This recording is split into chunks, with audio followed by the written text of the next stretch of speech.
이재명 대통령이 오늘 취임 후 첫 유엔 총회 참석을 위해 미국 뉴욕으로 떠납니다. 기조 연설에 이어 역대 대통령 가운데 처음으로 유엔 안보리 회의도 주재할 예정인데요. 외신과의 인터뷰에선 안전장치 없이 미국의 관세 협상 요구를 수용하긴 어렵다는 뜻을 밝혔습니다. 취재 기자 연결해서 자세히 알아봅니다. 홍민기 기자. 네, 용산 대통령실입니다. 네, 이 대통령이 오늘 미국으로 출국하는데 자세한 일정 전해주시죠.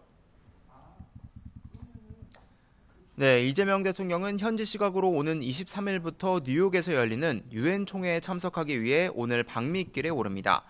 먼저 현지 시각 22일 세계 최대의 자산 운용사인 블랙록의 레리 핑크 회장을 만나 인공지능과 에너지 전환 협력 방안 등을 논의할 예정인데요.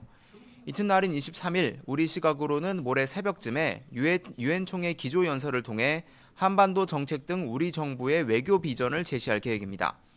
24일엔 역대 한국 대통령으로서는 처음으로 유엔 안전보장이사회 공개 토의를 주재하게 되는데요. 이 모두의 인공지능이라는 기조 아래 국제사회의 평화와 번영을 위한 공동 대응을 강조할 방침입니다. 3박 5일간의 순방 기간 프랑스, 이탈리아 정상 등과 잇따라 양자회담도 진행될 예정입니다.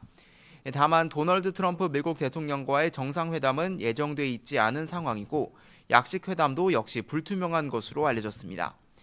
이 대통령은 방미 마지막 날인 25일엔 미국 월가의 경제, 금융계 인사들과 만나 한국에 대한 투자를 요청하고 귀국길에 오를 예정입니다. 네, 이재명 대통령의 외신 인터뷰 내용도 공개가 됐는데 미국과의 관세 협상에 대해서 어떤 입장 밝혔습니까? 네, 이 대통령이 지난 19일 영국 BBC, 로이터 통신과 인터뷰한 내용이 오늘 공개됐습니다. 이 대통령은 먼저 교착 상태에 놓인 미국과 무역 협상에 대해선 이 안전장치 없이 요구를 수용할 경우 우리 경제가 1997년 외환 위기와 맞먹는 위기에 빠질 수 있다고 밝혔습니다. 이와 관련한 하워드 러트닉 미국 상무장관의 압박에 대한 질문엔 양국이 혈맹 관계인 만큼 최소한의 합리성은 유지할 수 있을 거라고 답했는데요.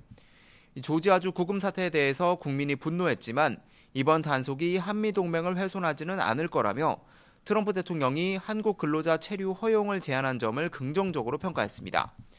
북한 비핵화 해법에 대한 질문엔 트럼프 대통령과 김정은 위원장이 핵무기 제거 대신 당분간 핵무기 생산을 동결할 것을 합의한다면 이를 수용할 수 있다고 말했습니다. 북한이 장기적인 비핵화 목표를 포기하지 않는 한 핵과 미사일 개발을 멈추는 것에 분명한 이점이 있다고도 강조했는데요. 이 대통령은 남북 회담 전망은 낙관적이지 않다면서도 트럼프 대통령에게 다음 달 에이펙 정상회의 기간 중 김정은 위원장과의 만남을 권유했다고 밝혔습니다. 지금까지 용산 대통령실에서 YTN 홍민기입니다.